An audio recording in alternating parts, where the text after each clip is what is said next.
Example multiply the following permutations. इस example में हमें दो परमुटेशंस गिवन हैं और हमने उनको मल्टीप्लाई करना है। पहली परमुटेशंस में देखिए कि जो फर्स्ट रो है ये डोमेन के एलिमेंट्स होते हैं और जो सेकंड रो है ये रेंज के या कोडोमेन के एलिमेंट्स हैं। 1 जो है वो 2 पर मैप है, 2 3 पे मैप है, 3 5 पर, 4 6 पर मैप हो रहा है, 5 4 पर और 6 1 पर। सेकंड परमुटेशन में 1 जो है 6 पर मैप हो रहा है, 2 3 पर मैप हो रहा है, 3 6 पर, 4 5 पर, 5 1 पर और 6 4 पर मैप हो रहा है। आइए इनको मल्टीप्लाई करते हैं।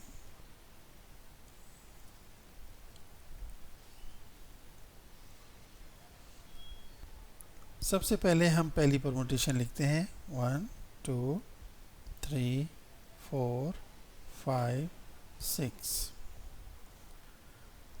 2 3 5 6 4 1। सेकंड परमुटेशन जो है 1 2 3 4 5 6 6 3 2 5 1 एंड 4।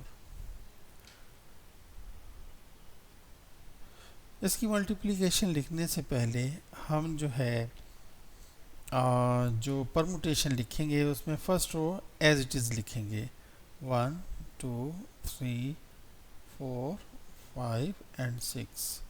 अब देखिए 1 जो है वो 2 पर मैप हो रहा है। अब इधर देखते हैं 2 जो है वो 3 पर, 1 2 पर मैप हो रहा है और 2 3 पर मैप हो रहा है।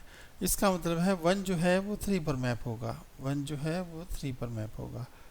2 3 पर मैप हो रहा है और 3 2 पर, तो 2 जो है वो 2 पर मैप होगा। 3 5 पर मैप हो रहा है और 5 देखते हैं 5 1 पर मैप हो रहा है, तो 3 जो है 1 पर मैप होगा।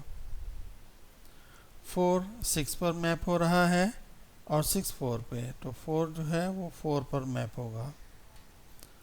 5 4 पर मैप हो रहा है और 4 5 पर, तो 5 जो है 5 पर मैप होगा। 6 1 पर मैप हो रहा है और 1 6 पर, तो 6 6 पर मैप होगा। तो ये इसका आंसर आ गया।